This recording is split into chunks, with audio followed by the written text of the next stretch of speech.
क्या कुछ मामले उठे। सबसे महत्वपूर्ण बात तो ये कि चुनाव आयोग जिस हड़बड़ी में दिखाई पड़ रहा है, ये मामला पहली बार सुप्रीम कोर्ट के जजेस के सामने उठा और इस हड़बड़ी की वजह से बड़ी संख्या में बीएलओस की जान जा रही है। ये मामला भी सुप्रीम कोर्ट में पहली बार लाया गया। अमलेंदु जी। हाँ बिल्कुल, ये मामला पहली बार सुप्रीम कोर्ट में लाया गया समीर जी, और बीएलओस की जान जाने का मामला था वो भी आया और ये भी सुप्रीम कोर्ट के सामने मामला उठाया गया।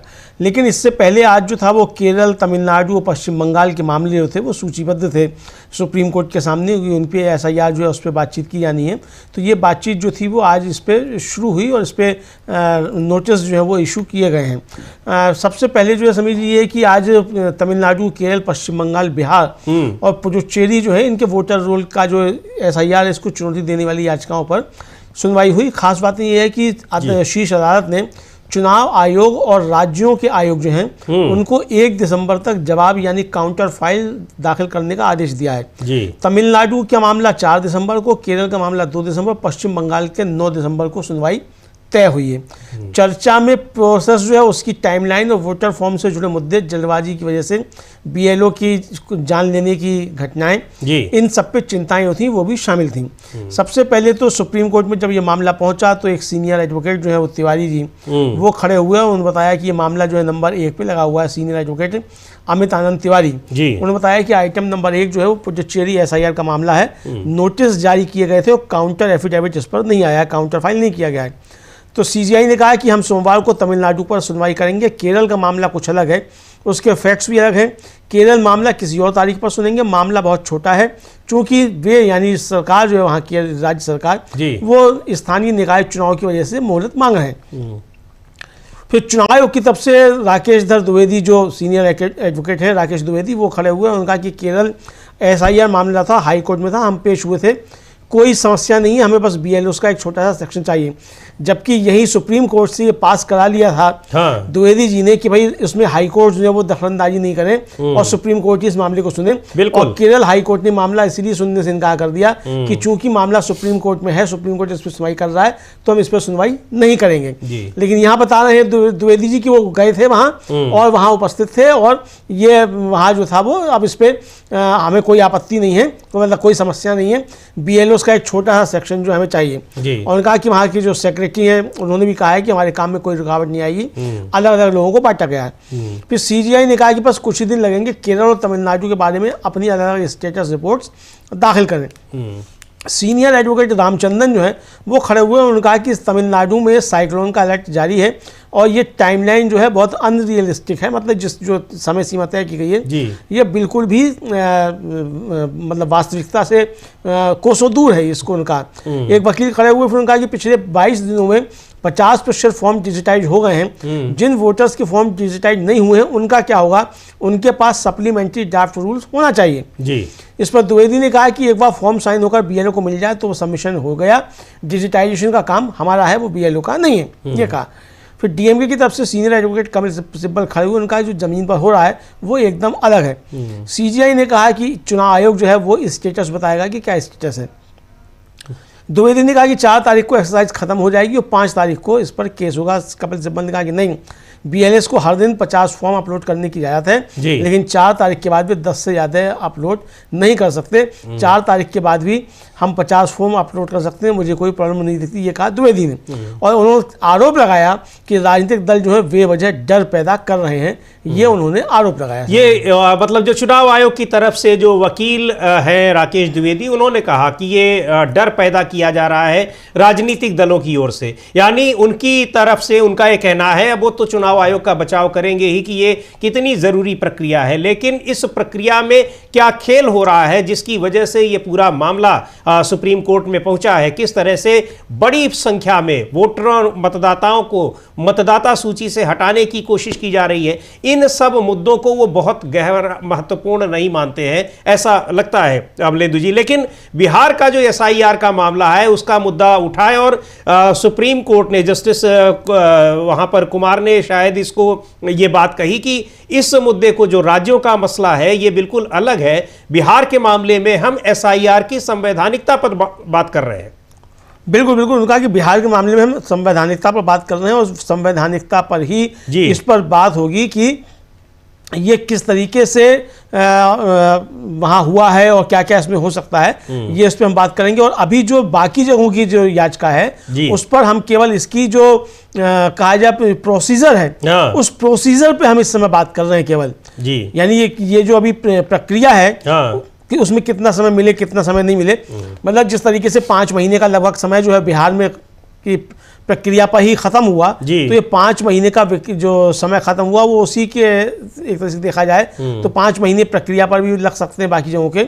लेकिन बिहार के मामले में इस पर बात होगी कॉन्स्टिट्यूशनलिटी पर कि ये संवैधानिक है कि नहीं है, चुनाव आयोग को ये कराने का अधिकार है कि नहीं। हालांकि इस पर जो राकेश द्विवेदी हैं, जो राकेश द्विवेदी सीनियर एडवोकेट हैं जो चुनाव आयोग की तरफ से खड़े हुए थे, उन्होंने साफ तौर पर कहा कि भाई चूंकि अब अन्य राज्य भी आ गए हैं तो दूसरे राज्य भी जो हैं वो भी फिर अपना पक्ष रखेंगे, तो फिर इस पर टुकड़ों में सुनवाई नहीं हो, एक साथ सुनवाई हो। लेकिन इस पर जस्टिस सूर्यकांत जो CJI हैं उस खंडपीठ में वो सीनियर जज हैं, उन्होंने साफ तौर पर कहा कि नहीं, हम 2 बजे इसकी हम सुनवाई करेंगे, क्योंकि पहले ही कहा जा चुका है कि बिहार के मामले में जो आदेश होगा वो बाकी जगहों पर भी लागू होगा। यानी अगर बिहार के मामले में SIR रद्द होता है तो फिर ये पूरे देश के मामले पे भी लागू होगा। जी बिल्कुल, इसीलिए ये सुनवाई बड़ी महत्वपूर्ण है और हम यहाँ पर आपको सुप्रीम कोर्ट में क्या कुछ चल रहा है वो बताने के लिए बैठे हुए हैं। इसलिए महत्वपूर्ण है कि अगर इस पर सुप्रीम कोर्ट का कोई फैसला होता है, बिहार में जो SIR की प्रक्रिया कराई गई है, भले ही उसके जरिए मतदाता सूची भी बना ली गई हो,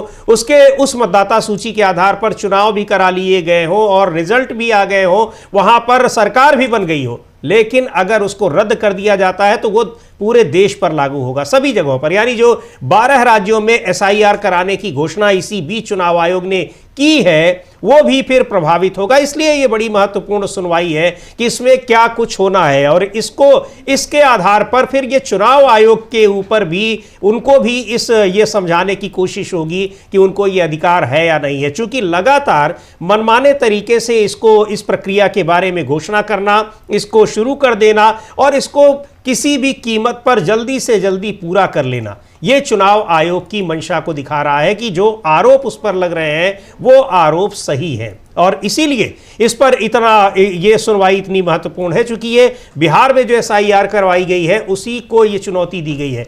चुनौती इस बात की दी गई है कि इसको चुनाव आयोग को कराने का अधिकार है या नहीं है। तो अब ये बड़ी महत्वपूर्ण सुनवाई है और इसी के आधार पर जो दूसरी याचिकाएं हैं, यानी जो 12 राज्यों में SIR की हैं, वो सब भी इसी पर टिकी हुई है, क्योंकि अगर ये खारिज हो जाता है तो फिर उसके बाद उनका कोई मतलब ही नहीं रह जाएगा। अमलेंदु जी। हाँ बिल्कुल समीर जी, उसका कोई मतलब ही नहीं रह जाएगा। उसके बाद भी हो सकता है कि वो, चूँकि प्रक्रिया है, जब तक कि वो याचिका वापस नहीं ली जाए तो उस पर सुनवाई तो होगी, लेकिन वो अगर बिहार में ये आदेश आ जाता है कि ये प्रक्रिया रद्द की जाती है और प्रक्रिया सही नहीं है जी, तो उसके बाद फिर ये चूँकि पहले ही कहा जा चुका है कि अच्छा, चूँकि कॉन्स्टिट्यूशनलिटी पर है बहस जो है, तो अगर संवैधानिकता पर ही प्रश्न चिन्ह लग जाएगा कि ये संवैधानिक नहीं है, बिल्कुल, तो जो चीज़ बिहार के लिए संवैधानिक नहीं है वो तमिलनाडु के लिए भी नहीं है, केरल के लिए भी नहीं है, बंगाल के लिए भी नहीं है, यूपी के लिए भी नहीं है। चूंकि इस देश का ही हिस्सा है तो संविधान देश का जो है वो पूरे देश में लागू है। भारतीय जनता पार्टी कुछ भी कहती रहे कि साहब एक देश दो विधान जो कुछ था, वो संविधान तो पूरे देश में ही था जी, है ना, तो संविधान पूरे देश में ही है तो सब पे ही लागू होगा। तो इसलिए जो भी फैसला आएगा बिहार के मामले में वो पूरे देश पे लागू होगा। हालांकि इससे पहले जो है इस पे फैसला कोई आएगा, चूंकि आज सुनवाई हो रही है तो फैसला आज ही नहीं आ जाएगा, चूंकि आज चुनाव आयोग पहले अपनी बात रखेगा, उसके बाद फिर दूसरी तरफ से पक्ष रखे जाएंगे।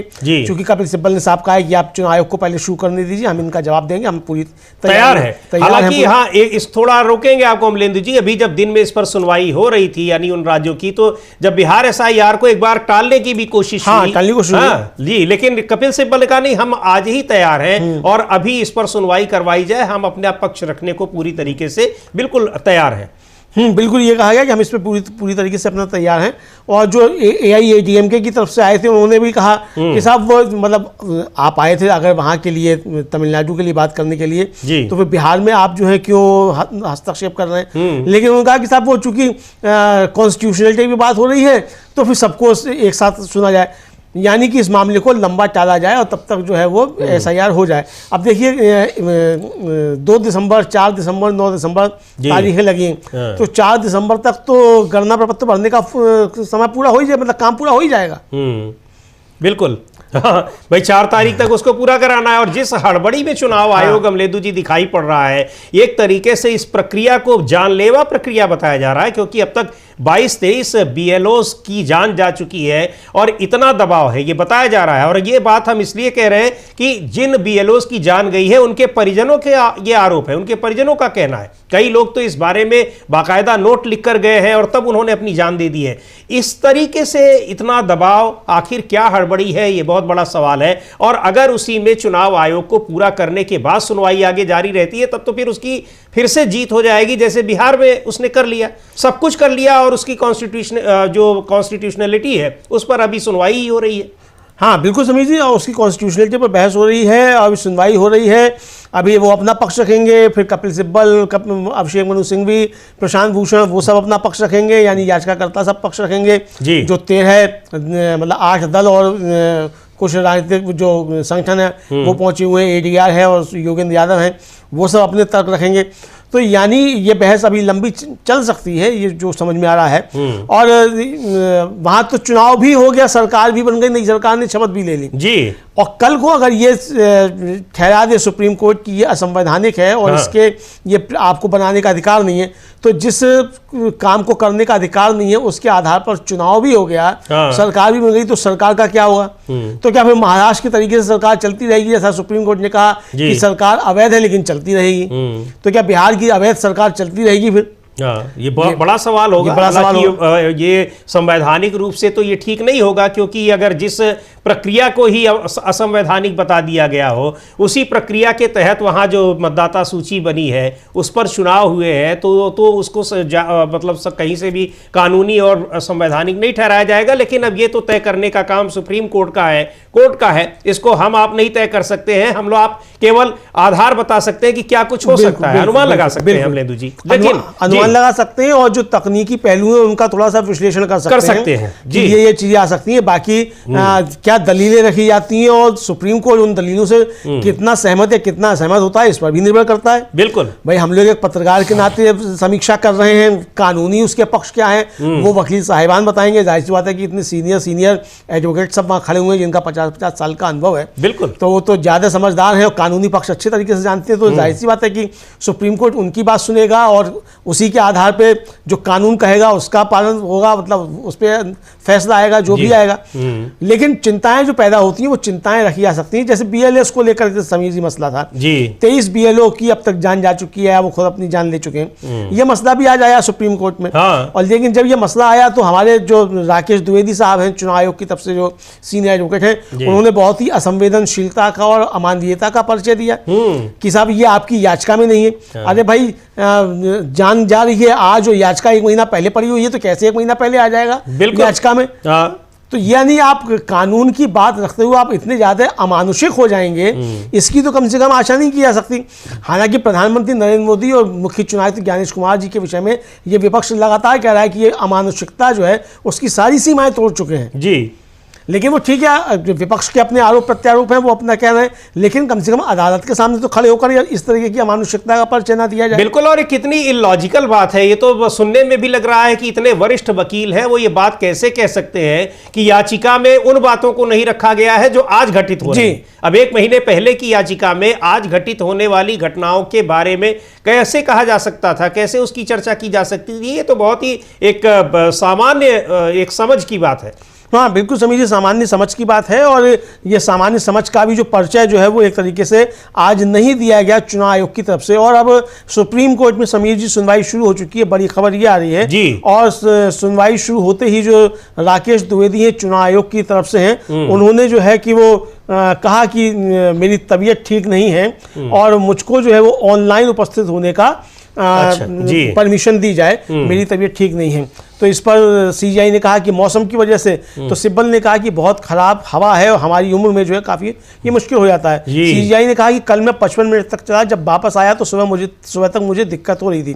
सिब्बल ने कहा कि मैंने वो करना बंद कर दिया, नहीं वो सुबह का टहलना बंद कर दिया, मैंने भी बंद कर दिया है पिछले कई दिनों से, मैंने भी बंद किया हुआ समझिए। रात को मैं निकलता, इतना प्रदूषण की स्थिति और इतनी खराब है कि यहाँ बाहर सांस लेना मुश्किल है। खैर, उस पर भी बात करेंगे, लेकिन ये मसला उठा है वहां पर सुनवाई के दौरान, तो इस पर हमने चर्चा की, लेकिन आगे बढ़ते हैं हम लेंदु जी की क्या कुछ हो रहा है कोर्ट रूम में इस समय। हाँ, यही कहा तो कोर्ट रूम में यही चल रहा है। तो द्विवेदी जी ने कहा कि मैं चलने गया, मैं मतलब गया था, लेकिन मुझे भी दिक्कत हो रही है। सिब्बल ने कहा कि ये 300 से 400 AQI है, कुछ नहीं किया जा रहा है जी। मतलब ये मसला भी ये आ गया कि प्रदूषण जो है इस तरीके से है। सुप्रीम कोर्ट इसको लेकर पहले भी चिंता जता चुका है, कह चुका है कि इस पर हर महीने अब सुनवाई होगी प्रदूषण को लेकर। समीर जी, ये सुप्रीम कोर्ट का ही आदेश आ चुका है कि ये सामान्य घटना नहीं है जिस तरीके से। फिर CGI ने कहा कि मैं बार को भरोसे में लेना चाहता हूं, कुछ एक जैसा होना चाहिए। हमें नहीं पता कि हमारी फैसले की वजह से बार को किस तरह की मुश्किलों का सामना करना पड़ सकता है।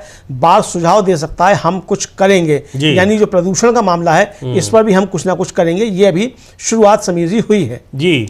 तो इसमें शुरुआत हुई है, यानी जो बिहार में संवैधानिकता SIR की संवैधानिकता को लेकर जो बहस है वो शुरुआत हो गई है। लेकिन शुरुआत में यहाँ दिल्ली में बहुत बुरी तरीके से जो प्रदूषण की मार दिल्ली और NCR के लोग झेल रहे हैं वो मुद्दा उठ गया, क्योंकि जो चुनाव आयोग के वकील हैं राकेश द्विवेदी जी, उन्होंने कहा कि इस वजह से मैं आने में असमर्थ हूं, इसलिए मुझे ऑनलाइन उसमें उपस्थित होने की अनुमति दी जाए। क्यों आप नहीं आ सकते हैं, उन्होंने बताया। तो जजेस ने पूछा कि क्या मौसम की वजह से, प्रदूषण की वजह से, तो सभी का ये कहना है कि भाई हाँ उसी वजह से। सब बता रहे हैं अपना अपना अनुभव कि प्रदूषण ने किस तरीके से लोगों को बीमार कर रखा है और खुली हवा में सांस लेना इस समय दिल्ली और NCR में मुश्किल हो गया है। अमलेंदु जी, बहुत ही गंभीर मसला है और मुझे लगता है कि सुप्रीम कोर्ट को इस पर एक अलग मसला है, लेकिन इस पर स्वतः संज्ञान लेकर कोई सख्त आदेश पारित करना चाहिए सरकारों के खिलाफ,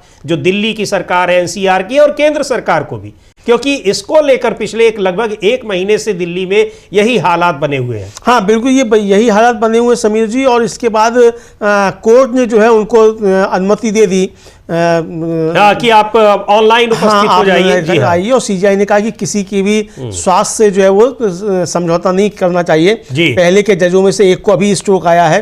हेल्थ कंडीशन जो है किसी को तो करना ही होगा। और कोर्ट ने फिर द्विवेदी से को कह दिया कि भाई आप आराम कर कीजिए।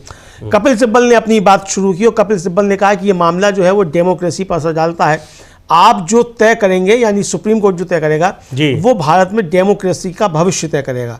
आज़ादी से पहले के समय को देखें, हमारी लड़ाई किस लिए थी? सिर्फ पॉलिटिकल आज़ादी नहीं, मतलब सिर्फ राजनीतिक आज़ादी नहीं, यह बराबरी सबके वोट के अधिकार के बारे में थी। चुनाव आयोग ने इसमें अहम रोल निभाया है। ये कपिल सिब्बल ने अपनी बात रखना शुरू की है कि भाई जो चुनाव आयोग है उसकी एक भूमिका रही है कि ये आज़ादी के बाद किस तरीके से आम मतदाता का मताधिकार सुरक्षित है। और हमारा जो आज़ादी का आंदोलन था, वो आज़ादी का आंदोलन सिर्फ राजनीतिक आज़ादी के लिए नहीं था, बल्कि हर व्यक्ति का अधिकार है उसके लिए जो है ये था। तो ये इस पर चुनाव आयोग की एक महत्वपूर्ण भूमिका रही है, ये कपिल सिब्बल ने कहा है समीर जी। जी बिल्कुल, चूंकि मौलिक अधिकार हमारे संविधान की एक बहुत ही महत्वपूर्ण चीज़ है और इन मौलिक अधिकारों के लिए, चूंकि ये ऐसी चीज़ थी जिसका दर्द झेला था स्वाधीनता संग्राम की लड़ाई लड़ने वालों ने, उनको ये पता था कि स्वतंत्रता क्या चीज़ होती है, अधिकार क्या चीज़ होते हैं, और उन्हीं अधिकारों में से एक बड़ा अधिकार है वोट देने का अधिकार। और ये मसला, ये जो सुनवाई है, ये जो मुकदमा है, ये मामला है, ये इसी वोट के अधिकार से जुड़ा हुआ है, क्योंकि लोगों के वोट के अधिकार छीने जा रहे हैं इस SIR की प्रक्रिया के जरिए। ये इसी बात को चुनौती दी गई है तमाम याचिकाओं में जिन पर सुनवाई हो रही है बिहार में SIR को लेकर। और सुप्रीम कोर्ट को यह तय करना है कि ये SIR संवैधानिक है या नहीं, यानी चुनाव आयोग को संवैधानिक अधिकार मिला हुआ है SIR कराने का या फिर नहीं मिला हुआ है।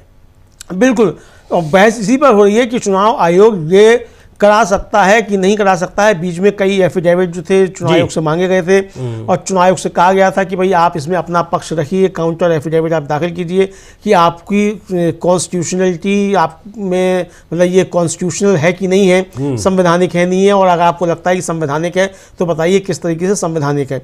इस पर चुनाव आयोग का हलफनामा दाखिल हो चुका है और संविधान के अनुच्छेद 324 और 326 का हवाला देते हुए अपनी बातें रखी हैं। महत्वपूर्ण बात समीर जी ये है कि आज संविधान दिवस है और संविधान दिवस के दिन एक ये महत्वपूर्ण सुनवाई हो रही है। संविधान की मूल भावना जो है जो एग्जीक्यूट होती है जिससे यानी वो चुनाव है, और उस चुनाव को संपन्न कराने की जिस संस्था के ऊपर जिम्मेदारी है, आज सबसे बड़े सवाल उसी के ऊपर उठ रहे हैं कि वो एक असंवैधानिक कार्य कर रही है। तो इसलिए संविधान दिवस के दिन ये सुनवाई, इसका महत्व काफ़ी ज़्यादा बढ़ जाता है। और जैसा कि कपिल सिब्बल ने कहा कि भाई सुप्रीम कोर्ट जो तय करेगा वो देश में लोकतंत्र का भविष्य जो है उसको तय करेगा, ये कपिल सिब्बल ने कहा। तो ये साफ तौर पर हाँ, ये मतलब कोई ऐसा केस नहीं है कि इसमें कोई दो पार्टियां हैं, इसमें एक पार्टी के पक्ष में आएगा एक पार्टी के पक्ष में नहीं आएगा। ये वो मसला है जो देश के लोकतंत्र को, उसकी दशा और दिशा को तय करने वाला है। अगर ये इस तरीके से SIR हो गई और अपने हिसाब से यहाँ पर मतदाता सूची बन गई तो उन्हीं को तो वोट देना है। वहाँ फिर ये बात रही नहीं जाएगी कि लोग अपने मन से दे रहे हैं। जो स्वतंत्र और निष्पक्ष चुनाव तो अपनी जगह हो गए, यहाँ वोट देने वाले ही पहले से तय कर दिए गए हैं और किसको वोट देना है। तो ये बहुत बड़ा मसला है। इसीलिए कहा कपिल सिब्बल ने कि ये देश के लोकतंत्र की दशा और दिशा को तय करने वाला मामला है, बहुत ही महत्वपूर्ण है। ये कोई ऐसा मामला नहीं है कि इसमें एक पक्ष और दूसरी तरफ दूसरा पक्ष हो। तो ये बहुत महत्वपूर्ण बात कही अमलेंदु जी उन्होंने। हाँ बिल्कुल, उन्होंने बात कही। फिर उन्होंने कहा कि आज़ादी के बाद कोई भी एक्सक्लूजनरी एक्सरसाइज जो है वो इंक्लूजनरी मकसद के खिलाफ है। मैं एन्यूमरेशन फॉर्म क्यों दूं, क्यों जमा करूं? ये चुनाव आयोग का काम है। क्या आपको नहीं लगता कि भारत में लाखों लोग अनपढ़ हैं, उनसे एन्यूमरेशन फॉर्म भरने के लिए कहा जाता है, और अगर वे नहीं भरते हैं तो उनका नाम वोटर लिस्ट में नहीं होगा। ये असली संवैधानिक मुद्दे हैं। आप मेरा नाम हटाना चाहते हैं, बिल्कुल हटा दीजिए, लेकिन कोई वजह तो हो। जी, किस वजह से आपने हटाया? हाँ भाई, आपने कहा कि बहुत जब बिहार में SIR हो रहा था अमलेंदु जी, तो चुनाव आयोग का कहना था कि वहां पर घुसपैठिए आ गए हैं, विदेशी आ गए हैं। खुद मुख्य चुनाव आयुक्त ने कहा जब आपने ड्राफ्ट सूची तैयार कर दी फाइनल, उसके बाद आपने मतदाता सूची फाइनली आपने जब जारी कर दी, वहां एक भी आप घुसपैठिया और विदेशी नहीं बता पा रहे हैं। तो आपने किसको हटाया, आप बताइए। तो बिल्कुल बिल्कुल, आपने किसको हटाया बताइए। उसके बाद आपसे पूछा रहा कि कितने आपके विदेशी मिले, तो आप बता भी नहीं रहे हैं। हाँ। आज तक नहीं बता पाए कि कितने विदेशी मिले। तो आपने 65 लाख लोगों के नाम काटे, तो उन नामों के काटने का आधार क्या था, ये अभी तक नहीं बताया आपने। और जिनको आपने शामिल किया उनका किस आधार पर आपने शामिल किया। और ये तो गजब तरीके का वो बिहार में कि लोग खुद बताया गया, सब 12 जो है आवेदन इस तरीके के आए कि उनका कि हम विदेशी, हमारा नाम अपनी लिस्ट में से काट दीजिए। ऐसा कहीं हुआ करता है? बता, पूरी दुनिया में कहीं हुआ है? जिस वजह से आप SIR कर रहे हैं, आप उसको कर नहीं पा रहे हैं। जो लोग विदेशी है खुद ही आ रहे हैं आपके पास, खुद ही आ रहे हैं, पहचान ही नहीं कर पा रहे हैं। और आप पता नहीं किस लिए SIR कर रहे हैं। बहुत सारे पेच हैं इसमें, और SIR में बुरी तरीके से घिरा हुआ है अमलेंदु जी। इसीलिए बार बार उनके जो वकील हैं उनको यहाँ पर सुप्रीम कोर्ट से समय लेना पड़ रहा है। इस मुद्दे को टालने की कोशिशें की जा रही हैं, क्योंकि कोई लॉजिक बचा नहीं है। वह बहुत सारे मुद्दों पर घिरे, और जिस तरह की इसके विरोध में जो दलीलें पेश की गई हैं, चाहे योगेंद्र यादव ने दी हो, कपिल सिब्बल ने, अभिषेक मनु सिंघवी ने, वो सुप्रीम कोर्ट को भी लग रहा है कि ये क्या कुछ हो रहा है। बिल्कुल सुप्रीम कोर्ट को लग रहा है। और आपको याद होगा समीर जी की जब पहली सुनवाई थी, मतलब जब केस शुरू हुआ, तो उसके दूसरे दिन जब पहुंचे थे योगेंद्र यादव, और योगेंद्र यादव ने जब पूरे मसले को रखा तो जस्टिस सूर्यकांत ने ही उनको थैंक्स कहा था कि थैंक्स मिस्टर यादव, आपने हमें इस मसले को समझने में मदद की। और उन्होंने पूछा योगेंद्र यादव ने, और वो सवाल आज भी मौजूद है कि आपने मेरा नाम काट दिया, ठीक है, बाद में ये हो जाएगा कि मेरा नाम शामिल हो सकता है, आ जाएगा बाद में मेरा नाम, चलिए ठीक है, लेकिन तब तक चुनाव हो जाएगा।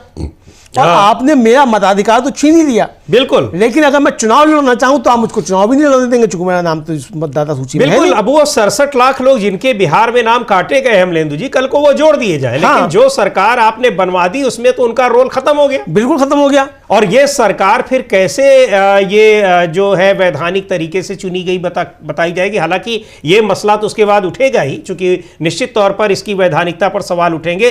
पर यह है कि सुप्रीम कोर्ट का कोई फैसला आए बिना चुनाव आयोग इतना आगे बढ़ क्यों गया, ये बहुत बड़ा सवाल है। हाँ, ये बहुत बड़ा सवाल है। और बढ़ नहीं गया आगे समीर जी, बल्कि जो उसने हलफनामे दिए हैं, उनकी अगर जो बातें सामने आई हैं, मतलब जो आया है बाद में सब मतलब जनता के सामने, मीडिया में आया है, वो सब आया है कि भाई ये एक तरीके से सुप्रीम कोर्ट को धमकी के अंदाज में वो दिए गए हैं हलफनामे कि आप इसमें हस्तक्षेप मत कीजिए, हमारा अधिकार क्षेत्र है, इस तरह की बातें।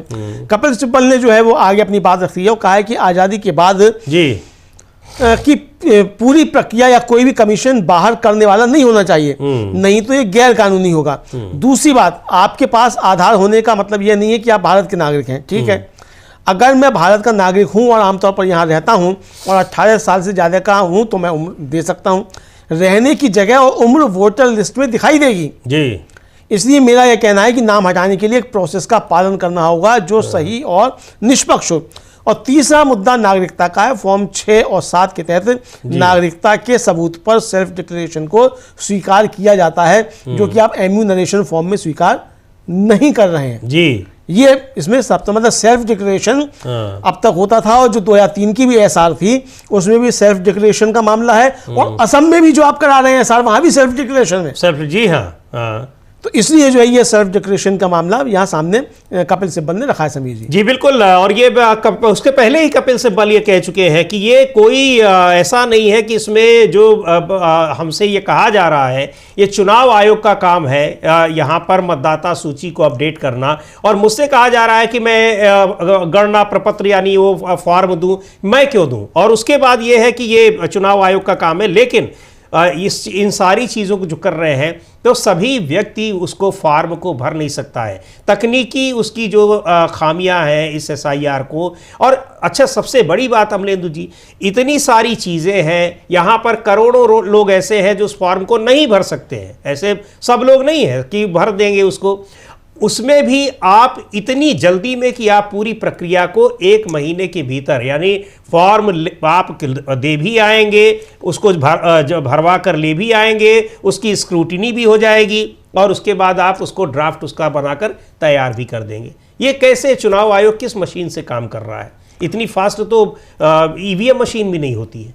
हाँ, EVM मशीन भी इतनी फास्ट नहीं होती है, और इतना फास्ट जिस तरीके से करता है समीर जी, और उसमें व्यावहारिक दिक्कतें हैं जी। जैसा कहा है कि बहुत से लोग पढ़े लिखे नहीं हैं। हाँ, अच्छा, जो पढ़े लिखे हैं उनमें से कितने लोग इंटरनेट पे खोज लेंगे?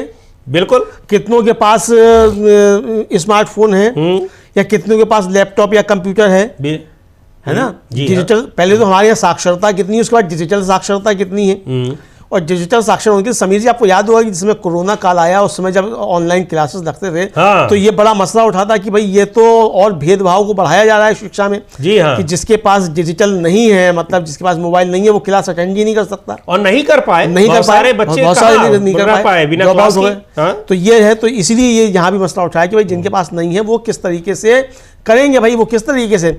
समीर जी, हम ही लोगों ने अपना जो फॉर्म भरा जिस तरीके से जी, कितनी ज्यादा दिक्कत हुई। तो चलिए लैपटॉप है, हमने लैपटॉप पे खोजा, एक नाम खोजने के लिए समीर जी 40 वोटर लिस्ट डाउनलोड करनी पड़ी, बताइए।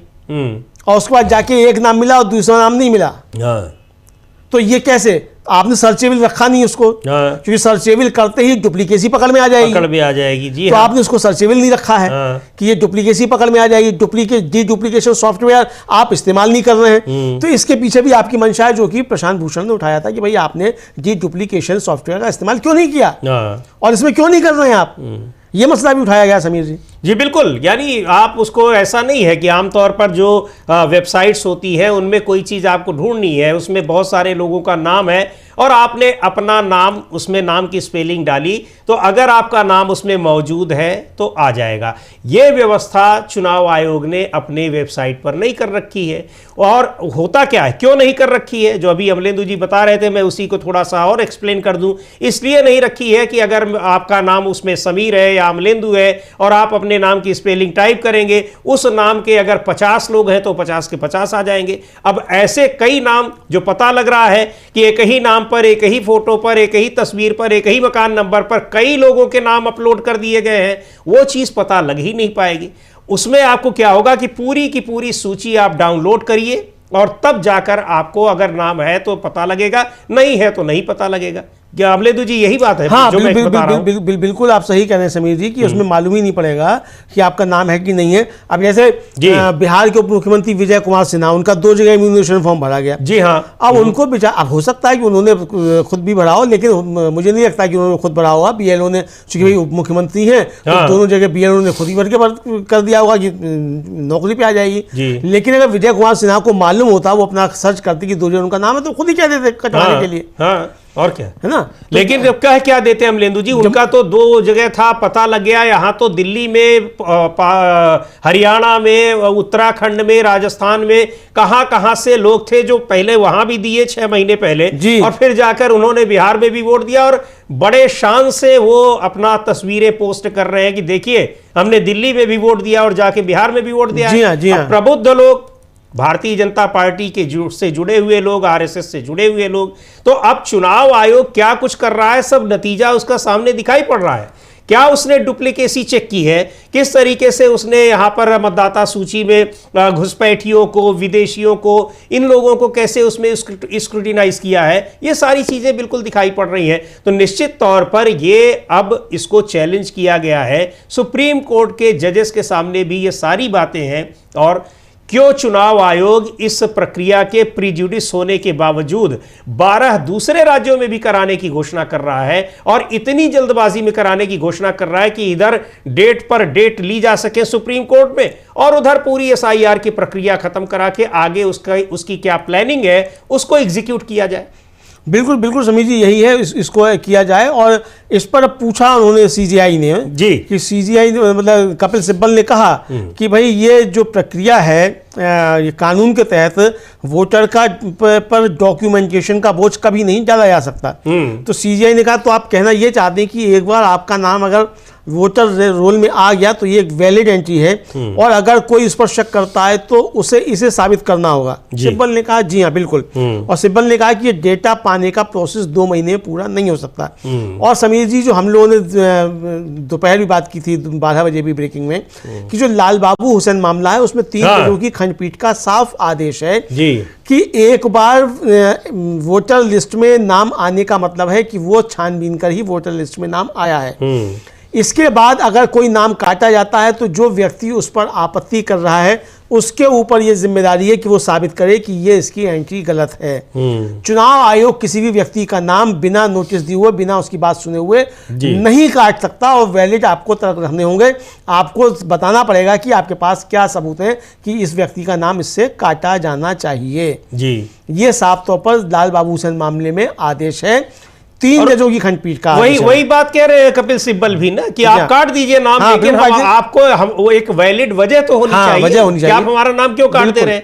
आपने जिनको मृत बता के काट दिया वो जीवित दिखाई पड़ रहे हैं, आप वो आ रहे हैं कह रहे भाई मैं तो जीवित हूं, मेरा नाम कैसे कट गया। और जिन लोगों को आपने बहुत सारे ऐसे नाम है जिनके नाम सूची में हैं लेकिन वो कई साल पहले उनकी मृत्यु हो चुकी है। तो बड़ी जो बिहार में जिस हड़बड़ी में की गई, अपने आप में वो बहुत एक संदिग्ध प्रक्रिया है, उसी के आधार पर आप 12 और राज्यों में भी घोषणा कर चुके हैं, जबकि मामला अभी यही सुनवाई के लिए पड़ा हुआ है कि आप इसको करा भी सकते हैं कि नहीं करा सकते हैं। मैं तो हैरान हूं कि चुनाव आयोग किस तरीके से सुप्रीम कोर्ट को धता बता रहा है अमलेंदु जी। हाँ बिल्कुल, सुप्रीम कोर्ट को धता बता रहा है। और अब सीजीआई ने जो कहा कि भाई हमने बिहार में एक बहुत अजीब चीज देखी। हाँ, सीजीआई कह रहे हैं कि हम देखते रहे, डायरेक्ट करते रहे वगैरह, लेकिन फिर भी हमने अपने पैरा लीगल वॉलंटियर्स भेजे जिनसे वे मिले, यानी उन मतदाताओं से मिले जिनके नाम काटे गए थे। तो सिब्बल ने कहा कि लेकिन मेरे देश की असलियत देखिए कि आपको लगता है कि पश्चिम बंगाल या बिहार के दूर दराज इलाकों में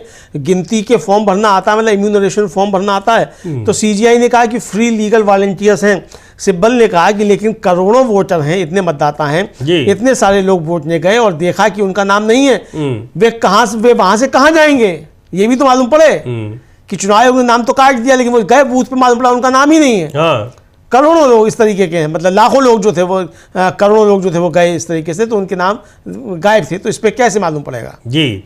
तो बिल्कुल ये सारी चीजें हैं कि आखिर एसआईआर और क्यों उसमें जो खामियां हैं, अब तो बिहार में करा भी चुका है, हालांकि अब उसकी संवैधानिकता पर ही बहस चल रही है। और ये सारी चीज़ें कि इन सबको इतनी जल्दबाजी में कराने की क्या ज़रूरत। बिहार में भी अमलेंदु जी पहले तो जो जनवरी में आई थी मतदाता सूची अपडेट होकर, उसी पर चुनाव करवाए जाने थे। अचानक चुनाव आयोग को ये लगा कि यहाँ नहीं, इस पर तो नहीं हो सकते हैं, यहाँ पर अब SIR करा दिया जाए, बिना किसी राजनीतिक दल के लोगों को कॉन्फिडेंस में लिए हुए, बिना किसी परामर्श के, बिना किसी सलाह के आपने सीधे अपने हिसाब से SIR की घोषणा कर दी और अगले दिन से आपने बिल्कुल उसको लागू कर दिया आप, और महीने भर में उसको कर भी दिया। उस दौरान भी लगातार रिपोर्ट्स आ रही थी, यहाँ पर हम लोगों ने भी रिपोर्ट्स की थी कि कैसे वहां किस तरीके से ये SIR की प्रक्रिया हो रही है। कहीं कोई BLO नहीं जा रहा है और एक ही जगह पर बैठकर हजारों फॉर्म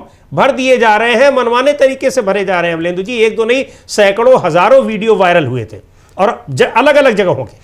बिल्कुल, सैकड़ों हजारों वायरल हुए थे समीर जी, और वो तमाम वीडियो ये भी हुए कि आखिर में कि वो वीडियो जो है वो जनता उनको ह्यूमिलेट कर रही है कि भाई हमारा नाम कैसे कट गया, तो और इसको वो जवाब नहीं दे पा रहे हैं। इस तरह की भी चीज़ें समीर जी देखने में आई। इधर कपिल सिब्बल ने जो कहा कि जब कि मतलब ये जो 2 महीने पूरा नहीं हो सकता, तो फिर कपिल सिब्बल ने कहा कि एक डिक्लेरेशन है, उसको डिक्लेरेशन को देखिए। तो आधार में जन्म की जगह और रहने की जगह है। मान लीजिए आप मुझे मना करते हैं कि मेरे इलाके का रहने वाला नहीं हूँ, तो फॉर्म 8 आता है। तो CGI ने कहा डिक्लेरेशन काफ़ी बड़ा है। सिब्बल ने कहा प्लीज़ देखिए, BLO को उसके घर जाना पड़ता है, कानून के तहत डॉक्यूमेंटेशन का बोझ वोटर पर नहीं हो सकता।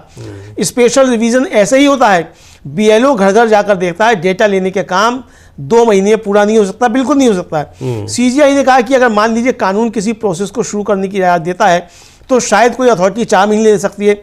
टाइम बढ़ाने का मामला कुछ अलग है। किसी प्रोसेस को इस आधार पर रद्द करना कि अथॉरिटी XYZ महीनों में काम नहीं करती, अलग बात है।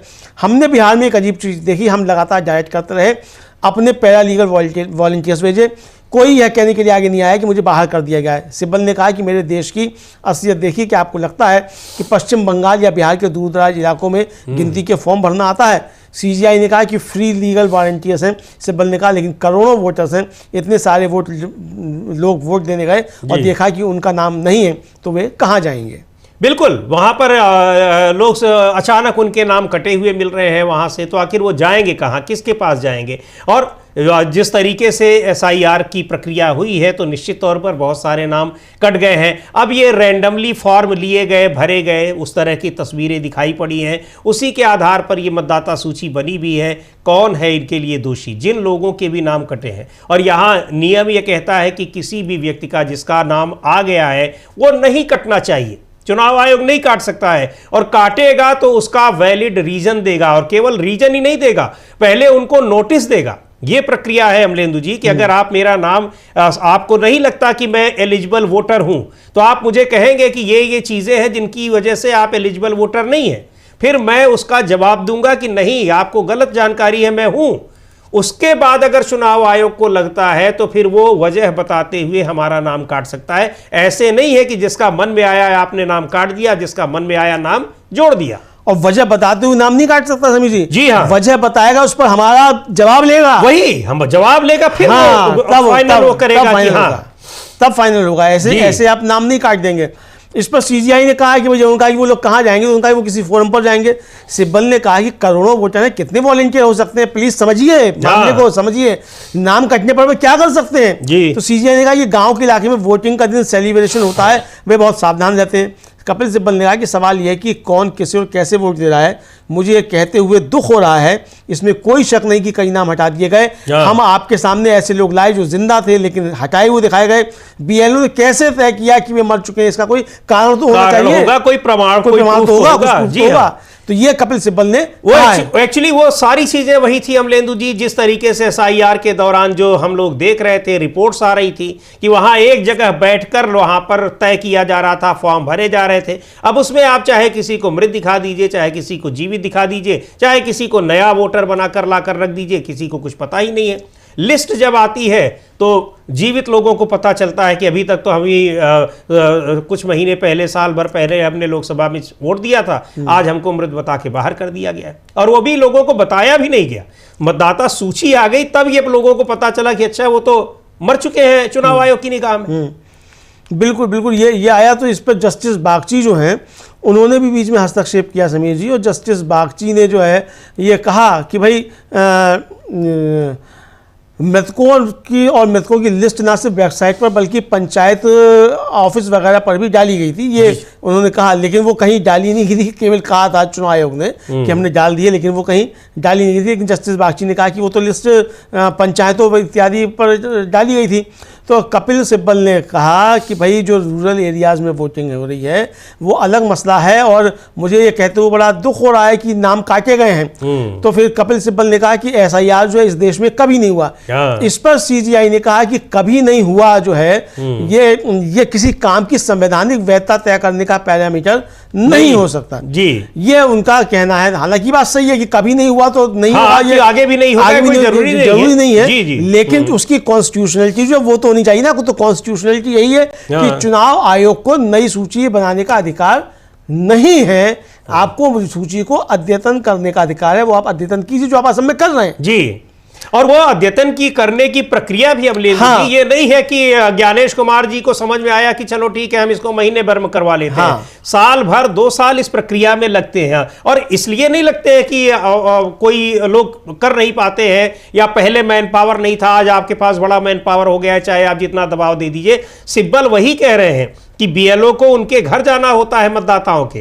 कानून के तहत दस्तावेजों का बोझ मतदाता पर नहीं डाला जा सकता। विशेष संशोधन इसी तरह किया जाता है। BLO घर घर जाकर जांच करते हैं। डेटा एकत्र करने का काम 2 महीने में पूरा नहीं हो सकता है। आप अगर मान लीजिए कि एक बूथ पर आपने 2 लोगों को भी लगाया है BLO को, और एक BLO है अगर वहां पर, या 2 BLO हैं, वो 1200-1400-1500 लोगों के घर जाकर फॉर्म लेकर भरकर पूरा डेटा अपलोड कर दें।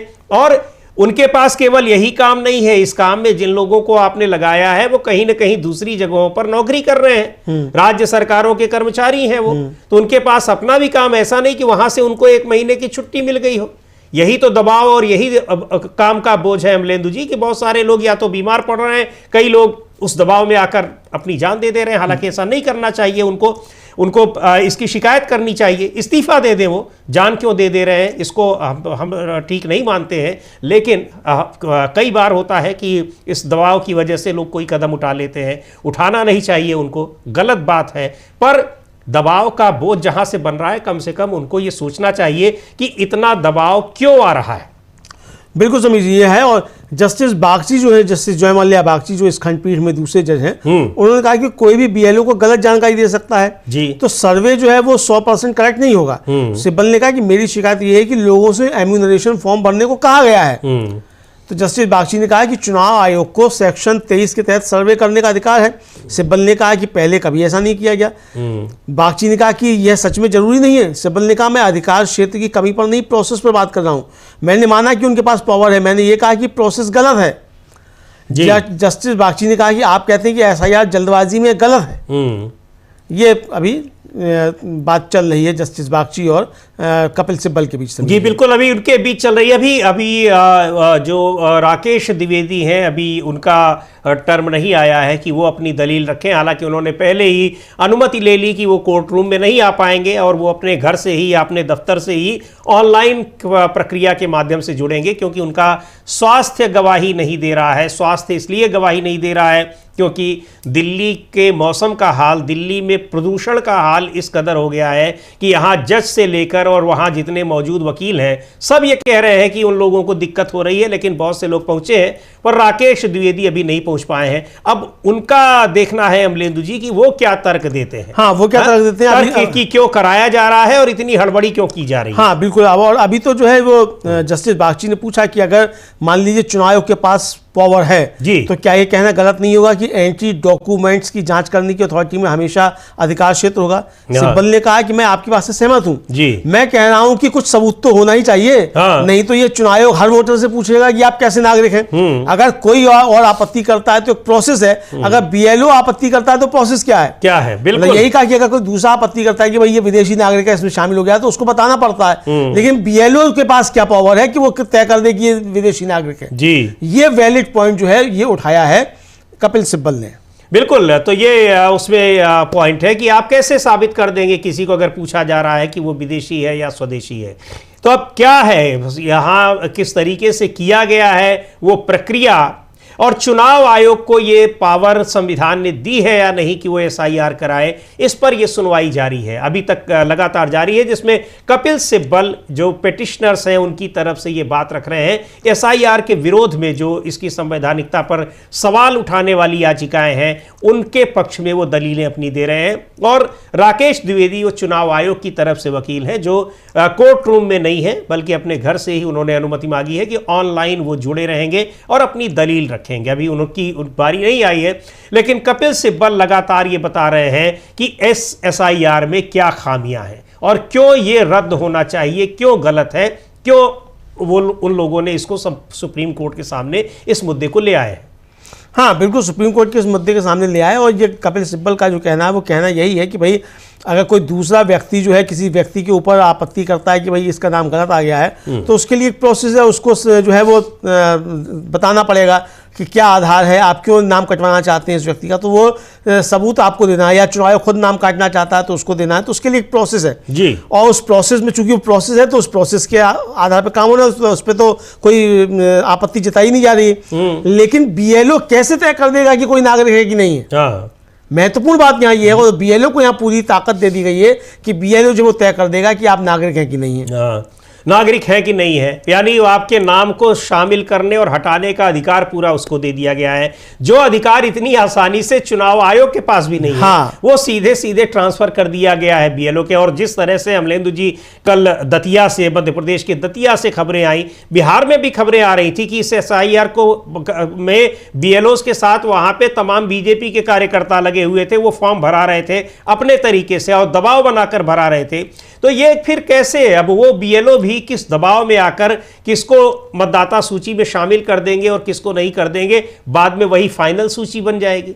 कोई ना तो नोटिस दिया जाएगा, ना किसी से क्वेरी की जाएगी, सीधे उनका नहीं मिला तो उनको नाम वहां से हटा दिया जाएगा। यानी ये जो इतना बड़ा अधिकार संविधान में दिया है वोटिंग राइट्स का, यानी मतदान का अधिकार दिया है, उस अधिकार को कितने एक झटके में कैसे खारिज कर दे रहा है सुप्रीम कोर्ट, ये देखने वाली बात है। हाँ बिल्कुल, एक झटके में सुप्रीम कोर्ट कह रहा हूं, माफ कीजिए, चुनाव आयोग एक झटके में खारिज कर दे रहा है, ये बिल्कुल ये देखने वाली बात है। और यही जो है यही बात कर रहे हैं कि वो किस तरीके से ये इस पे मतलब चल रहा है। और जस्टिस बागची ने जो इस पे सवाल पूछे तो जवाब दिए गए, और कपिल सिब्बल ने भी जवाब दिए। और जस्टिस बागची ने एक और बात कही कि जो आधार कार्ड है वो नागरिकता का पूरा मतलब पक्का सबूत नहीं देता है जी। इसलिए हमने कहा कि लिस्ट में से एक डॉक्यूमेंट होगा, अगर कोई नाम डिलीट होता है तो उसे डिलीट करने का नोटिस देना होगा। ये यहाँ भी कह रहे हैं जस्टिस जो है मल्लिया बागची, लेकिन 65 लाख लोगों के नाम तो बिना नोटिस दिए वो डिलीट कर दिए गए। हाँ जी हाँ, तो वो, लेकिन जस्टिस बागची का कहना है कि आधार कार्ड नागरिकता का पक्का सबूत नहीं होता, इसीलिए हमने कहा कि ये लिस्ट में से एक डॉक्यूमेंट होगा, लेकिन अगर कोई नाम डिलीट किया जाता है तो उसे डिलीट करने का नोटिस देना होगा जी। ये जस्टिस जो है मल्लिया बागची जो है वो कह रहे हैं समीर। तो पहले यही चीज अभी कपिल सिब्बल ने कही थी, ये कि जो नियम है, जो तरीका है, वो ये होता है कि आप किसी के नाम को अगर काट भी रहे हैं तो आप बताएंगे, तो वजह तो बताएंगे कि आप नाम काट रहे हैं। तो जस्टिस बागची भी उस बात को स्वीकार कर रहे हैं और ये सही है। यही जो पीपल्स रिप्रेजेंटेशन एक्ट है उसके तहत ही ये सारी चीजें हैं कि आप किसको, किसी का नाम अगर उसमें शामिल है, क्योंकि शामिल करते समय ही पूरी प्रक्रिया देखी जाती है और कि किसका नाम शामिल होना है, वो सारी एलिजिबिलिटीज को फुलफिल कर रहा है कि नहीं कर रहा है। अगर वो सारी अर्हता को पूरी कर रहा है, उसका नाम शामिल होता है। तो जब आप किसी का नाम हटाएंगे तो उससे ये पूछेंगे ना कि ये अर्हता आप पूरी कर रहे हैं कि नहीं कर रहे हैं, क्योंकि आपने जब पूरी की थी तभी वो शामिल किया गया था। पूरी करवाने का और उसको देखने का, उसको जांचने का भी काम आपकी इसी सिस्टम ने किया था। तो आप उसको एक झटके में नहीं आप उस लिस्ट से हटा सकते हैं, आप उसको बताएंगे, पूछेंगे, और जब आप उसके जवाब से संतुष्ट नहीं होंगे, गलत जवाब देगा, गलत दस्तावेज और तथ्य प्रस्तुत करेगा, फिर आप उसका नाम हटाएंगे और तब बता देंगे कि इस वजह से आपका नाम हटाया जा रहा है। यह पूरी प्रक्रिया है जो सिब्बल ने बताई और वही बात कह रहे हैं जस्टिस बागची भी। बिल्कुल समीर जी, जस्टिस बागची भी वही बात कह रहे हैं और इस बात से सहमति जता रहे हैं कि भाई अगर आप कोई नाम कटेगा तो उसका नाम काटने का आपको नोटिस देना होगा। ये बात पहले भी समीर जी पूरी सुनवाई के दौरान आई थी कि कोई भी नाम कटेगा तो उसको नोटिस दिया जाएगा। और खुद सुप्रीम कोर्ट में जो चुनाव आयोग के वकील हैं राकेश द्विवेदी, उन्होंने कहा था कि कोई भी नाम बिना नोटिस दिए हुए नहीं कटेगा जी। और ये ऑर्डर में भी शामिल किया गया था कि चुनाव आयोग ने कहा है कि कोई भी नाम बिना नोटिस दिए हुए नहीं कटेगा, लेकिन नाम कटे और कोई नोटिस नहीं मिला। और जब ये पूछा गया चुनाव आयोग से कि भाई आपने जो नाम काटे उनको नोटिस दिए तो किस तरीके से आपने नोटिस दिया, किसने उसको रिसीव किया, जरा बताइए। तो वो आज तक नहीं बताया गया समीर जी। बिल्कुल, वो बताया नहीं गया है और उसमें बहुत सारी जानकारी नहीं दी जा रही है और बार बार बैकफुट पर चुनाव आयोग दिख रहा है, इसलिए तारीख पर तारीख इसमें मांगी जा रही है। इतनी तारीखें मांगी गई कि कई बार ये हास्यास्पद सा भी लगता है कि जिस प्रक्रिया को एसआईआर की प्रक्रिया और उसकी संवैधानिकता को चुनौती दी गई, उस एसआईआर के जरिए फाइनल मतदाता सूची भी चुनाव आयोग ने बना ली, बिहार में चुनाव भी करा लिए और वहां अब सरकार भी बन गई है और वो संवैधानिक है या नहीं उस पर सुनवाई अभी भी हो रही है। तो ये कोशिश इसकी यही थी अमलेंदु जी शुरू से ही चुनाव आयोग की कि कैसे इसको लिंगर ऑन किया जाए, कैसे आए और हम यहां पर अपना काम भी कर लें। अब 12 राज्यों की जो बात आई है उसमें भी यही कोशिश आज दिन में जब सुनवाई हो रही थी तो दिखाई पड़ी कि इसको कैसे लंबे समय तक टाला जाए। हालांकि अब 9 दिसंबर तक उसको टालने का में सफलता मिली है एक तरीके से। बिल्कुल बिल्कुल सफलता मिल गई है, क्योंकि चुनाव आयोग तो 4 दिसंबर तक ही अपना टारगेट दिए हुए, इसी बीच में उसको पूरा करवाना है। हाँ बिल्कुल बिल्कुल पूरा करवाना है। और समीर जी अभी आगे हो रही है और इस पे बहस हो रही है। सिब्बल ने कहा कि मैं जो बीएलओ को अंदरूनी शक्तियां दी गई हैं उस पर बात कर रहा हूं, वह तय नहीं कर सकता कि मैं नागरिक हूं या नहीं हूं। तो जस्टिस बागची ने कहा कि वो ये तय नहीं कर रहा है कि आप नागरिक हैं या नहीं है, वह ये वेरीफाई कर रहा है कि आप XYZ दिन XYZ जगह पर पैदा हुए हैं जी। तो सिब्बल ने कहा कि लाखों लोगों के पास सर्टिफिकेट नहीं होंगे। तो जस्टिस बागची ने कहा कि इसीलिए हमने आधार को एक डॉक्यूमेंट के तौर पर शामिल किया, फैसले के बाद हमेशा सुनवाई होगी। तो सिब्बल ने कहा कि फैसले के बाद सुनवाई कहाँ है, उन्हें बताएं कि वे दिखाएं कि उन्होंने हमें कहां नोटिस दिया और अपील की है, ये ग्राउंड पर किसे दिए गए थे। तो सीजीआई ने कहा कि शुरू में बिहार के बारे में ये इंप्रेशन दिया गया था कि लाखों लोग डिलीट होने वाले हैं, हमें भी डर था, आखिर में क्या हुआ। अब मतलब जस्टिस सूर्यकांत जो है वो सीजीआई साहब जो है उनको पता ही नहीं है कि 65 लाख लोग थे वहां निकाल दिए गए, डिलीट कर दिए गए हैं और उनको किसी को कोई नोटिस नहीं मिला, ये पता ही नहीं है उनको जस्टिस सूर्यकांत जी को जो है। और इस पर फिर जो अपने जो बागची साहब हैं, हाँ, जो जय मल्ल्या बागची, हाँ, वो कह रहे हैं कि हमें ग्राउंड लेवल पर कोई असर नहीं दिख रहा है। नाम डिलीट हुए थे लेकिन किसी एक वोटर ने चैलेंज नहीं किया। सिब्बल ने कहा कि अगर बीएलओ को शक है तो उससे मेरे सामने सबूत पेश करने होंगे, क्योंकि शक तो उसे ही है ना। हाँ। जब कोई वोट देने जाता है पाता है कि उसका नाम वोटर लिस्ट में नहीं है तो वह क्या करता है। सीजीआई ने कहा कि हमें मीडिया को पूरा क्रेडिट देना चाहिए। हर दिन मीडिया में खबरें आती थी, दूर दराज के इलाकों में लोगों को पता था कि क्या हो रहा है, क्या कोई उस प्रोसेस के बारे में कह सकता है कि मुझे पता नहीं था। सिब्बल ने कहा कि मैं सिर्फ प्रोसेस पर हूं जी, हाँ, केवल प्रोसेस पर, उस पूरी प्रक्रिया पर, हाँ, क्या कुछ हो रहा है उनके आधार पर, कैसे बन गई और उसमें किस तरीके से लोगों के नाम शामिल किए गए और कैसे उनके नाम हटा दिए गए। और एक इस तरीके से क्रेडिट भी दे रहे हैं कपिल सिब्बल मीडिया को कि हर दिन मीडिया में खबरें आती थी, दूर दराज के इलाकों के लोगों को पता था कि क्या हो रहा है, क्या कोई सीजीआई दे रहे हैं जी, हाँ, सीजीआई दे रहे हैं कि क्या कोई इस प्रक्रिया के बारे में कह सकता है कि मुझे इसकी जानकारी नहीं थी। तो ये सारी चीजें हैं कि क्या कुछ हो रहा है और इस प्रक्रिया को लेकर। और ये आधार को शुरुआत में तो आधार को दस्तावेज नहीं माना गया था। हाँ। वही बात जस्टिस बागची कह रहे हैं कि हमने उसको जेन्युइन समझा और आधार को उसमें शामिल कराया, लेकिन ये सारी चीजें तो नहीं। पर जो इतनी बड़ी संख्या में 65-67 लाख लोगों को मतदाता सूची से बाहर कर दिया बिना कोई जानकारी दिए, ये सीधे सीधे उस रिप्रेजेंटेशन ऑफ पीपुल्स एक्ट का उल्लंघन है, ये दिखाई पड़ रहा है अमलेंदु जी। और वही बात सिब्बल बार बार दोहरा रहे हैं बेंच के सामने। हाँ बिल्कुल, सिब्बल बाबा सही बात दोहरा रहे हैं, वही दोहरा रहे हैं जो अब तक तर्क दिए जाते रहे, उन तर्कों को एक तरीके से एलोबोरेट कर रहे हैं जी, उसे विस्तार देकर समझा रहे हैं कि क्या क्या दिक्कतें हैं और क्या क्या अधिकार क्षेत्र के चुनाव आयोग के बाहर है और किस तरीके से बीएलओ को जो है असीमित शक्तियां दे दी गई हैं। ये कपिल सिब्बल कह रहे हैं, समझा रहे हैं कपिल सिब्बल। और उनका तर्क यही है कि भाई अगर मेरा नाम काटा जाता है तो जो काटा जाएगा तो उसको तो फिर बताना होगा ना कि आपको कैसे नाम आपने मेरा काटा। हाँ, बिल्कुल। तो ये बताना पड़ेगा। हाँ। और इस पर सीजीआई ने जो है समीर जी वो भी टिप्पणी की है और आधार कार्ड को लेकर भी सीजीआई ने कहा। हाँ। और सीजीआई ने कहा कि आधार कार्ड एक कानून है जो फायदों वगैरह के बंटवारे को कंट्रोल करता है, लेकिन सिर्फ इसलिए कि किसी व्यक्ति के पास आधार है, उसे कुछ सोशल वेलफेयर फायदे मिल रहे हैं। मान लीजिए कोई पड़ोसी देश का है, कोई कंस्ट्रक्शन साइट वगैरह पर मजदूर के तौर पर काम करता है और आप उसे राशन वगैरह लेने के लिए आधार देते हैं, तो ये हमारे संवैधानिक मूल्यों का हिस्सा है। लेकिन सिर्फ इसलिए कि उसे आधार दिया गया था, क्या उसे अब वोटर भी बना दिया जाना चाहिए? ये कपिल सिब्बल जो है सवाल पूछ रहे हैं। जी बिल्कुल, सीजीआई सवाल पूछ रहे हैं कि हाँ के केवल आधार के आधार पर क्या किसी को वोटर लिस्ट में शामिल कर दिया जाना चाहिए? नहीं कर दिया जाना चाहिए। वोटर लिस्ट में वही बात हो रही है कि लिस्ट में शामिल जब वो अपनी अर्हता पूरी कर रहा होगा, एलिजिबिलिटी पूरी कर रहा होगा, तभी शामिल किया जाना चाहिए। लेकिन वोटर लिस्ट में शामिल लोगों को बाहर भी तभी किया जाना चाहिए जब वो अपनी अर्हता को साबित न कर पा रहे हो। लेकिन आपने तो किसी से पूछा ही नहीं और आपने 67 लाख लोगों को निकाल बाहर किया। यही दलील दे रहे हैं कपिल सिब्बल। बिल्कुल बिल्कुल, यही दलील दे रहे हैं। और इस पर जस्टिस बागची जो हैं वो कहना है कि भाई हम बिना सोचे समझे फैसला नहीं करते और इसलिए मरे हुए वोटरों को हटाना पड़ेगा। मतलब जो मृत हो गए, जो वैक्यूम वोटर्स हैं, उनको लिस्ट से हटाना पड़ेगा। बिल्कुल ठीक है, लिस्ट में से हटाइए, लेकिन जिंदा लोगों को क्यों मार दे रहा है चुनाव आयोग? हाँ।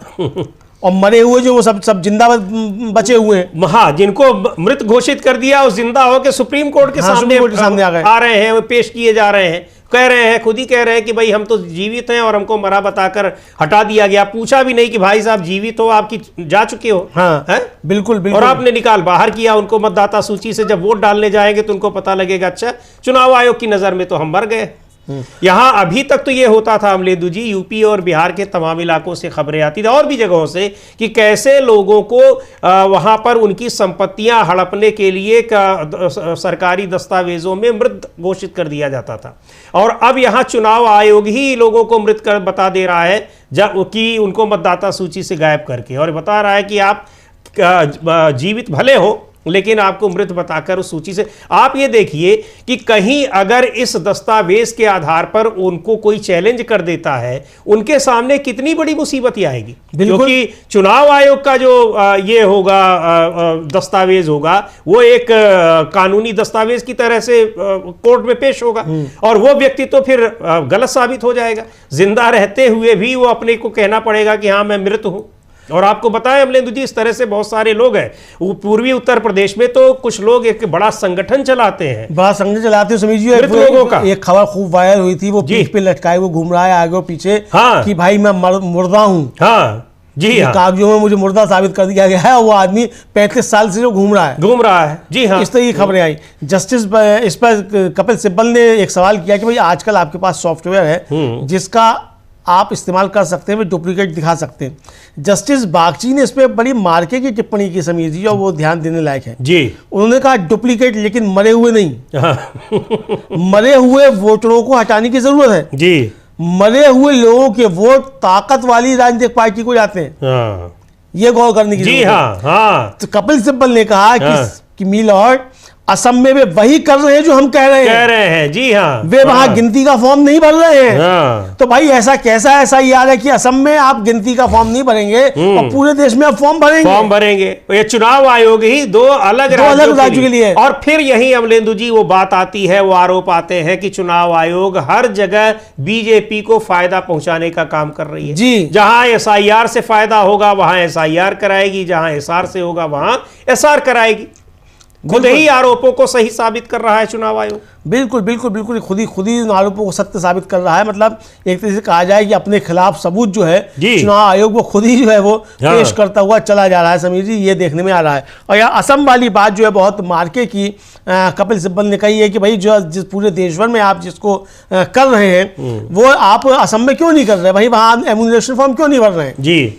वहाँ भी आप भरिए एम्यूनेशन फॉर्म। हाँ, तो चूंकि वहां एम्यूनेशन फॉर्म भरेंगे तो वहां नुकसान बीजेपी को हो जाएगा, ये कहा जा रहा है। पहले से ही, और इसीलिए चुनाव आयोग ने वहां SIR कराया। आप 12 राज्यों में SIR करा रहे हैं, एक में आप कह रहे हैं नहीं ठीक है वहां SR ही होगा।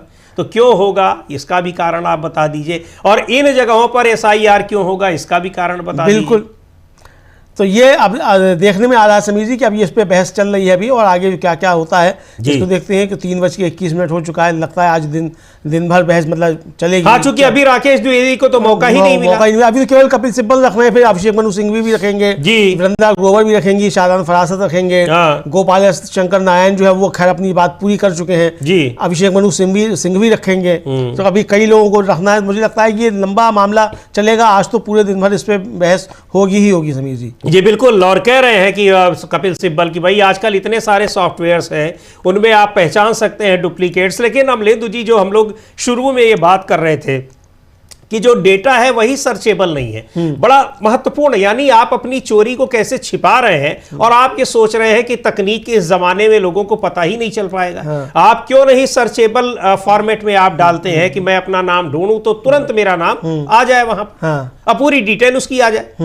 जी बिल्कुल। अच्छा, अब इस पे जस्टिस सूर्यकांत जो है उन्होंने बचाव किया है चुनाव आयोग का असम वाले मसले को लेकर, और उन्होंने कहा कि भाई असम की अपनी खासियत है, अलग तरह की चुनौतियां हैं। तो प्रशांत भूषण खड़े हुए। प्रशांत भूषण ने कहा कि असम SIR, वो कहते हैं कि वहां डी वोटर्स यानी डाउटफुल वोटर्स नाम का एक सेक्शन है।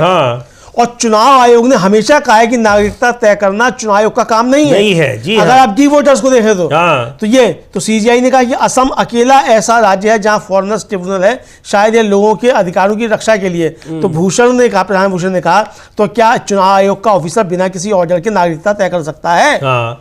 हर केस ट्रिब्यूनल को रेफर नहीं किया गया होगा। चुनाव आयोग कह रहा है कि वोटर्स लिस्ट के मकसद से नागरिकता को ट्रिब्यूनल के रेफर करना होगा। ये बड़ा सवाल जो है प्रशांत भूषण ने उठाया है। अब देखते हैं कि CGI साहब जो बचाव कर रहे थे चुनाव आयोग का, वो इस पर क्या कहते हैं। जी बिल्कुल, इस पर कि असम के मुद्दे पर वहां बचाव की SIR का जो बचाव हो रहा है, क्योंकि वहां पर एक तरीके से चुनाव अधिकारियों को यहाँ नागरिकता तय करने का अधिकार दे दिया जा रहा है। इसी पर सवाल उन्होंने उठाया है प्रशांत भूषण ने कि उनको क्या हम नागरिकता तय करने का अधिकार दे देंगे। और ये बहस का हिस्सा है चुनाव आयोग में भी कि क्या चुनाव आयोग के पास ये अधिकार है कि वो नागरिकता तय करेगा। अमलेंदु जी एक बार एफिडेविट में चुनाव आयोग ये दे भी चुका है। और बड़े बड़े तल्ख शब्दों में सुप्रीम कोर्ट की तल्ख भाषा में उसने दिया था कि जी हाँ, हमको है अधिकार। बिल्कुल बिल्कुल बिल्कुल, ये शब्द में कह चुका है कि, और ये भी कह चुका है आप इसमें हस्तक्षेप मत कीजिए। हाँ, इसमें आप हस्तक्षेप मत कीजिए, इसमें हस्तक्षेप मत कीजिए, चूंकि हमारा अधिकार है कि हम इसको नागरिकता करें। जबकि जिस दिन सुनवाई शुरू हुई थी और उस समय अवकाशकालीन खंडपीठ थी, उस खंडपीठ में जस्टिस सुधांशु धूलिया उन्होंने साफ तौर पर कहा था कि ये जांचना आपका काम नहीं है जी, नागरिकता जांचना ये गृह मंत्रालय का काम है, उसे करने दीजिए। आप नागरिकता नहीं जांच सकते, ये साफ तौर पर कहा था। जी बिल्कुल। लेकिन यहाँ पर असम में अब वही कोशिश हो रही है कि नागरिकता तय करने का काम जो SIR होगी उसमें वही अधिकारी तय करेंगे कि कौन भारतीय है और कौन विदेशी है। खैर, ये सारी चीजें हैं, लेकिन इस पर सबसे बड़ा सवाल ये है और जिस पर बहस हो रही है, सुप्रीम कोर्ट को ये तय करना है कि क्या SIR कराने का संवैधानिक अधिकार चुनाव आयोग के पास है, और अगर है नहीं है तो फिर बिहार में भी करा लिया और 12 अन्य राज्यों में भी करा रहा है, क्या वो सब इनवैलिड होंगे? तो फिर बिहार में जो चुनी गई सरकार है उसी के आधार पर मतदाता सूची जो तैयार की गई वो सरकार का क्या होगा? ये बड़े सवाल है। लगातार ये बहस जारी है। चीफ जस्टिस सूर्यकांत और जस्टिस बागची, इन दो जजेस की खंडपीठ इसकी सुनवाई कर रही है। कपिल सिब्बल इस समय याचिका जो SIR के खिलाफ याचिकाएं हैं उनकी तरफ से अपनी दलीलें दे रहे हैं। प्रशांत भूषण भी हैं और वो भी अपनी दलीलें दे रहे हैं। राकेश द्विवेदी अपनी दलीलें देंगे वो चुनाव आयोग की तरफ से। हाँ बिल्कुल बिल्कुल, 3 चुनाव आयोग की तरफ से राकेश द्विवेदी जो वो देंगे, और आज उन्होंने अपनी बात नहीं रखी। अब उन्होंने जो था वो उपस्थित होने के लिए मौसम का लिया।